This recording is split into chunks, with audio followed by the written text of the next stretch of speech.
Hello and welcome to Macro Bites, the economics and politics podcast from Aberdeen. My name is Paul Diggle, and today we are focusing in on UK politics in the wake of the UK local election results, and we're going to talk about the economic challenges facing the UK government and what it all means for a potential future general election and for investors. So joining me in this discussion are Jeremy Lawson, our chief economist at Aberdeen, and Luke Bartholomew, our senior economist who covers the UK. So Luke, let's start with you. The veteran UK psophologist John Curtis has described these local election results as bad for the Conservatives but not good enough for Labour. Can you briefly outline the shape of the result across the various key battlegrounds? Sure, thanks, Paul. And far from me to disagree with John Curtis there, I think that is a good and fair summary. So I guess the key points are that in England, Labour performed extremely well in London, the Conservatives losing a number of key trophy councils that they've held in some of their worst election performances.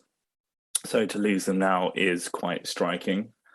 Labour also performed relatively well in sort of so-called affluent university towns, whilst in the red wall, so those seats that the Conservatives took from Labour at the last general election, there was a small swing from Labour to the Conservatives, but they probably held up slightly better than they might have worried about, which I think all goes to show that Brexit politics continues to cast quite a long shadow, at least over English politics, with Leave voters and Leave areas still leaning Conservative, whilst the Remain coalition sort of splits between Labour and Liberal Democrats. In Scotland, I guess the striking thing was that Labour are now back to second party status, beating out the Conservatives there. I think that's large part to do with the unpopularity of Boris Johnson in Scotland and more broadly the leadership of the Scottish Labour Party. And then in Northern Ireland, there was a quite striking result in that Sinn Féin became the largest party in the Assembly, the first time that a Republican supporting party has been the largest party in the Assembly.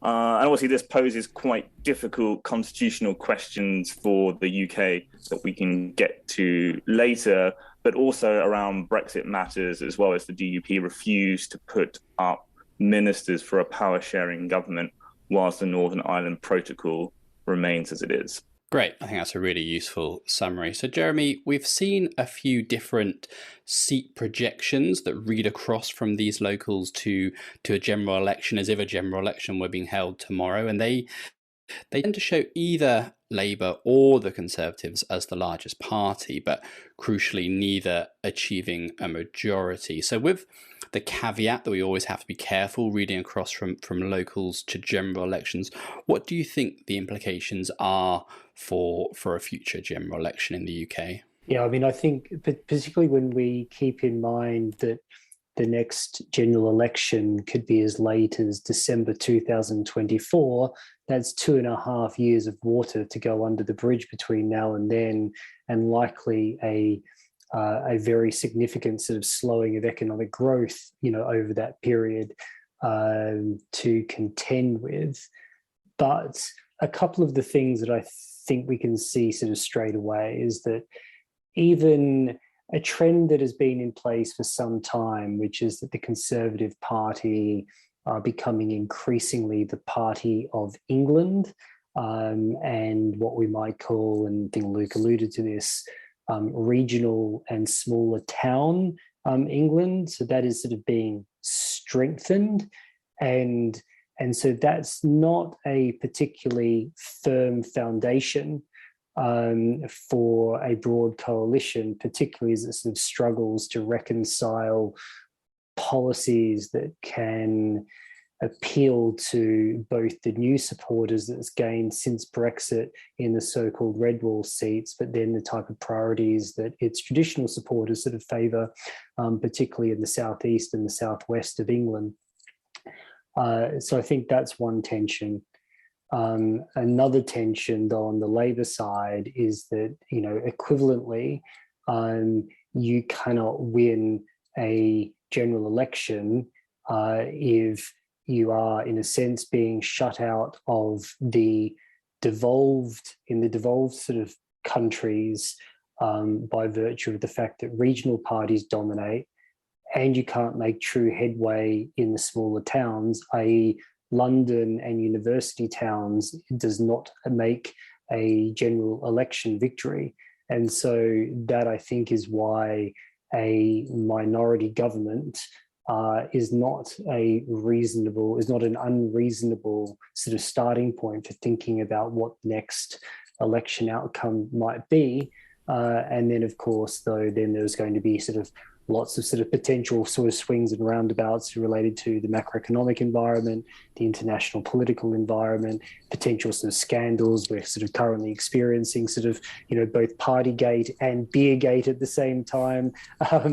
So sort of trying to predict what comes next is immensely difficult. But I think what we do know is that both parties are going to struggle to form a governing sort of coalition, and unless there's something sort of that breaks in a particular way within the economic and political environment. Great. And one of the tensions, I think, in these results is that the UK's constitutional questions, the status of the devolved nations, has become all the more heightened because now you have both in Scotland and in Northern Ireland a largest party that is explicitly against the union.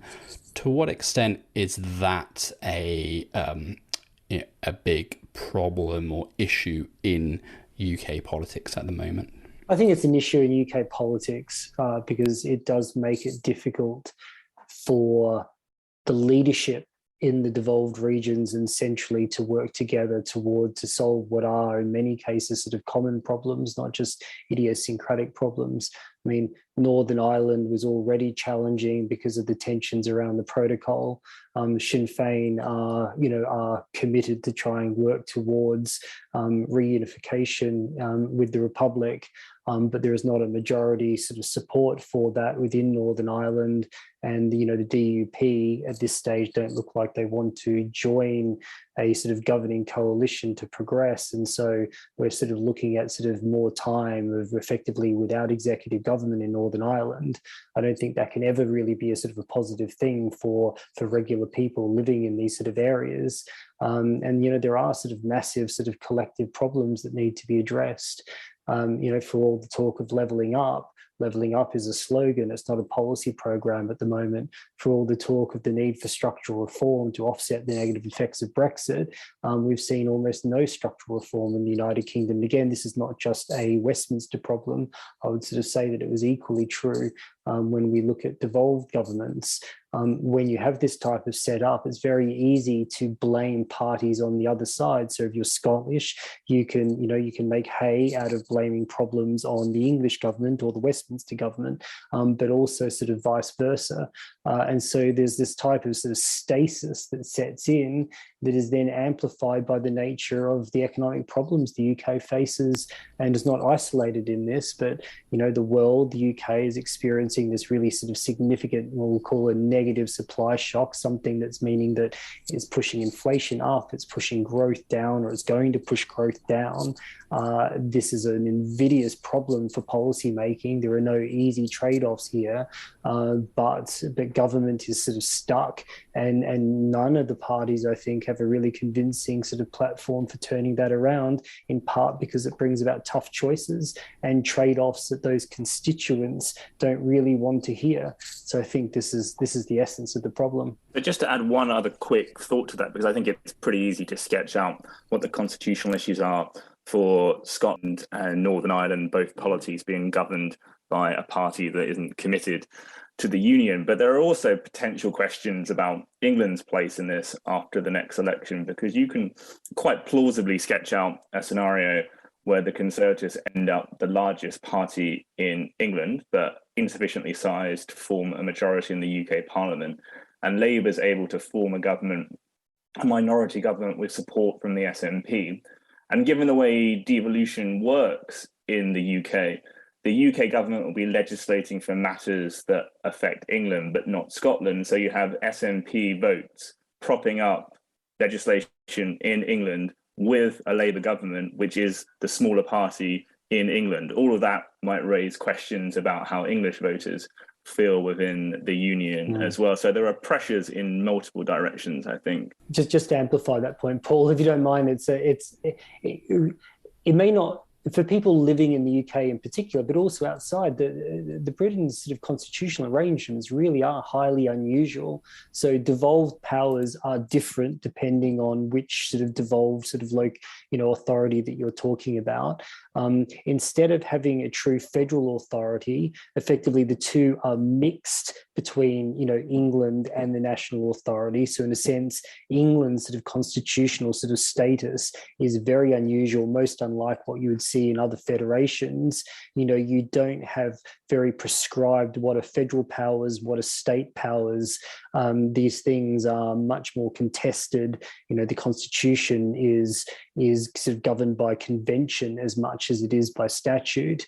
And so it sort of all sort of sums up to something that probably says, hey, the work of devolution that really got underway under the Blair years but was never really finished, the UK needs a constitutional convention, but politically it's incredibly difficult to get to a point where you could imagine such a convention yielding outcomes that could themselves receive consent across a broad range of these authorities so that progress could be made towards a better arrangement. Yes, the West Lothian question remains unanswered, and indeed has more questions have been raised in the meantime. But let's get into the economics of all this then. So as you were saying there, Jeremy, the economic context in the UK at the moment is slowing growth, high inflation, a possible recession is on people's radars now as well, rising interest rates, and these economic challenges are, of course, difficult to deal with. Jeremy, let's start about thinking about the cost of living crisis and possible government responses to it. So one that is sometimes mooted is a fiscal support package for households. Can you explain why economically that's actually not the slam dunk obvious policy that perhaps politically it would seem to be at this juncture? Yeah, I think it's relatively simple. So for listeners, sort of think about one of the problems that the UK has at the moment, or one of the drivers of the cost of living crisis, is effectively excess demand in the economy. Right? So in a sense, too much money chasing too few goods. In the in a phrase that sort of has been used in the past. And so if you provide significant fiscal stimulus, so demand side support, right, this is going to flow through into the disposable incomes of households, right? And it may seem like the right thing to do because so many people are struggling with that cost of living shock, with the increase in inflation and wages not keeping up with the increase in prices. But some of this is going to find its way into spending. In fact, that is the point in many cases. But if there's more spending and the underlying supply problems aren't dealt with, then ultimately you're going to make the inflation problem worse. So actually, in some ways, this is the essence of a wage inflation spiral if you were to do it too aggressively. Now, of course, the Bank of England would not sort of sit by neutrally under those circumstances. If that stimulus was large enough and was forced to revise up its sort of estimates for economic growth and inflation, then ultimately it's likely to deliver an even tighter monetary policy, larger increases in interest rates than it would do in the absence of that stimulus. So now that might sort of seem like, oh gosh, we're sort of caught on the horn of a dilemma. Is there any way out of it? Look, I think that there's no perfect way out of it, but what we do know is that the distributional effects of this cost of living shock are very uneven. There are some groups, particularly those that maybe didn't benefit from the income and asset price surge in the first place, sort of immediately after the pandemic, that are struggling the most because a larger share of their day-to-day expenditure is on the items that have increased the most in cost. So I personally think that there is an opportunity to have a very targeted support package that sort of effectively sort of ensures that no household need fall into poverty as a result of this cost of living shock, and to deal with that particular issue. But the cost of that and the size of that package would be relatively modest and potentially offset by other sort of measures such that it wasn't adding net stimulus to the overall economy and therefore making the inflation problem worse. Yeah, think redistribution rather than outright stimulus. But what about some of the mooted measures that I think are starting to be floated, things like a general VAT cut or perhaps a rebate of the upcoming energy price cap increase? Because at least mechanically for measured inflation, general VAT cut would be deflationary, at least in the statistics. Are those measures we should be looking out for? I don't know what you think, Luke. They are options. They might superficially make the short-term inflation problem look less severe.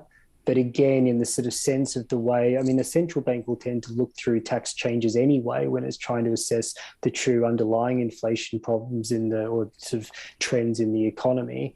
Right? So if it's sort of looking through that, but focusing again more on this question of, is demand too high relative to supply? Does that require a tighter policy setting? Then the point becomes again, are you adding net stimulus significantly, sort of such that the Bank of England would be revising up its underlying inflation forecast on a multi-year horizon? And if it was doing that, then ultimately it's not going to help make the problem better. It might make the problem worse. Yeah, exactly. The government has tried to frame its defeat in terms of, or its poor results in the local election in terms of a cost of living crisis, and we hear your pain and we will do something about it. So I'm pretty sure the political logic of the situation is some sort of policy response is coming, and that is likely to take the sort of headline catching form that you've been discussing there, Paul, VAT cuts, not least because the redistribution, not fiscal stimulus route, which is perhaps economically optimal, is probably quite difficult for the Conservative government to push through, given its own sort of electoral coalition. It's precisely its voters that would be redistributed from, I suspect, in that case. But all of that means that it's just adding demand to an economy that is already suffering from excess demand, and therefore that puts demands on the Bank of England to have tighter monetary policy than it otherwise would have done. So if adding aggregate demand into the economy is difficult at this juncture because of the inflation environment, we as economists would naturally turn to supply expanding policies, and that would have the benefit of helping tackle the UK's lackluster potential growth rate, a long-running economic challenge in the United Kingdom. Luke, we're not actually seeing a particularly convincing supply-side reform agenda at the moment. Can you explain why that is and what a supply expanding agenda would look like? Sure. And it is worth saying that the reason to have a supply expanding agenda is less about the short-term inflation dynamics, and it is much more about these long-term issues of productivity and potential growth. That is ultimately what pins down people's living standards in the medium to long run. And if you look at real incomes in the 15 or so years since the financial crisis, they've been absolutely dire in the UK. It's not just a cost of living crisis of this year. Real wages are still below where they were before we went into the crisis. And that's not an inflation story so much as a productivity story. So why has so little been done about that? Well, I think partly it reflects both the electoral and ideological commitments of the government in some way. The one measure that's often talked about for the UK is significant deregulation of the planning system to allow for a huge increase of house building in the southeast of England, in particular on the so-called Green Belt. And on this, I think the government itself is pretty ideologically committed to doing so. They have put forward in the past relatively significant reforms to the planning system, but have ultimately had to water those down significantly because of issues around their electoral coalition, that these measures are extremely unpopular in the so-called blue wall seats of southeast England. And so those kind of measures don't take place because of electoral considerations. And then on the ideological side, I mean, I can't help but say that the lowest of low-hanging fruit to boost the UK supply side would simply be to rejoining the single market at the very least. I mean, we estimate that leaving the single market takes around 5% or so off the level of UK GDP over 10 years. Let me tell you, there aren't many policies that add 5% to the level of your GDP. Like, those aren't just lying around on the pavement, easily picked up. So the kind of things that you're going to need to do to make up from that shortfall that comes from leaving a single market are quite significant. And of course, it's the ideological commitment to the government, which mean they can't do that. And similarly around, freer movement of workers as well, that would be supply boosting, potentially productivity boosting as well. And then the other issue is around this question of levelling up, which Jeremy described as a slogan rather than a policy agenda. And I suspect that is largely true. But it is also worth saying that it's not entirely clear that in the short term, even if there were a substantive policy agenda behind it, it would be the kind of thing that would boost productivity in the short term. It may require in the short term policies that actually sort of harm potential growth, because you are diverting capital, trying to divert people away from coming to highly productive areas, London for the sake of example, and instead keeping them in the other provincial towns of the UK, which over the medium to long run might boost potential growth insofar as you create new agglomerations, and perhaps that's a more equal, stable economic geography. But in the short term, as I say, those kind of policies might end up hurting potential growth as well. So both the political and ideological commitments of this government make it quite difficult for it to pursue the kind of substantial supply side reforms that we need. Jeremy, have you got a supply side agenda that you would be recommending to the UK government at the moment? Yeah, Luke and I actually wrote a paper before the pandemic, which was somewhat overtaken by events. I think we may have published it just 2 months before the pandemic, and a lot of those priorities sort of dissipated somewhat. But I do think that there are a few. Again, a lot of this relates not to what I describe as the level of public spending, but the distribution of that spending. So we know that over a long period of time, public investment in the United Kingdom has been run down relative to rates that would be sort of consistent with the type of infrastructure that's going to be required, not just for narrow economic purposes, but also to meet climate goals. HS2 in some ways has been a red herring within this debate, but there are myriad sort of smaller interlinking projects, in rail and in ports, in road transportation, whole host of areas which over the long term could add to, potential output. They may not have the sexiness of a big sort of, big high profile project, but added up, they can be really powerful. But again, this is a program that you can't see as a 1 year, 2 year, 3 year sort of thing, particularly in an economy facing short-term supply constraints. Instead, you need a multi-decadal program to restore that infrastructure and probably some bipartisan commitments. That's one. Something that I think is important. I mean, the UK, like many economies, has got female participation rates that are considerably sort of below those of men. This can be thought of as a loss of potential output. And we've done sort of quite compelling empirical work of our own that would suggest that the leave policies and tax policies in the United Kingdom sort of significantly contribute to the disincentives for some women to work. So it's not to say that we should be dictating individual choices that people make, but what you can do is remove barriers that force them down particular pathways. Real spending on education has been mired in a slump for 12 years now, and is a great example of where you're cutting off your nose to spite your face, because without an investment in education, again, particularly particularly in, we're talking about levelling up, a greater commitment to educational spending and equality in regional areas, could be sort of potentially part of the solution here, but it sort of just hasn't been realised. So across infrastructure, across sort of social policy, the nature of the tax and transfer system, education, health, there's a whole host of areas where I think are ripe for change, even if we're not going to be sort of reversing Brexit. And I think we can sort of give up on that idea on any sort of intermediate time frame. But there is a lot that can be done to at least mitigate those effects. And the question is there a party that is prepared to sort of take those sort of hard decisions that are required and the difficult choices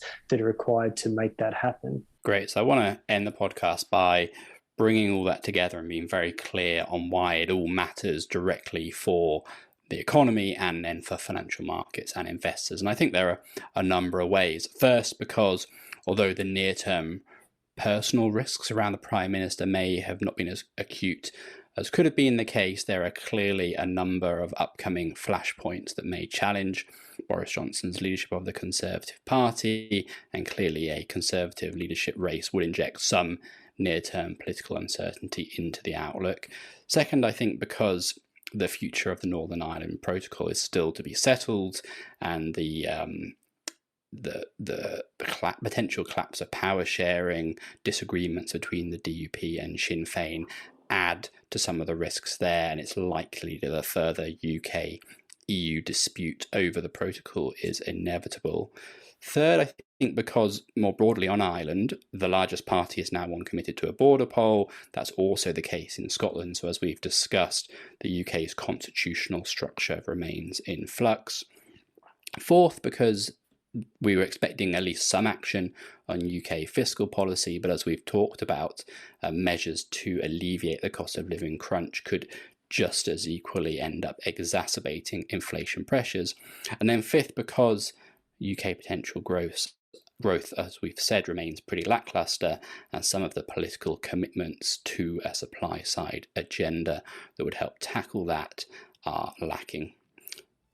So that's about all we have time for this week. Thank you, Jeremy and Luke, for joining us and sharing your insights. And thank you to you for listening to Macro Bites. Please do like and subscribe on your podcast platform of choice. But until next time, goodbye and good luck out there.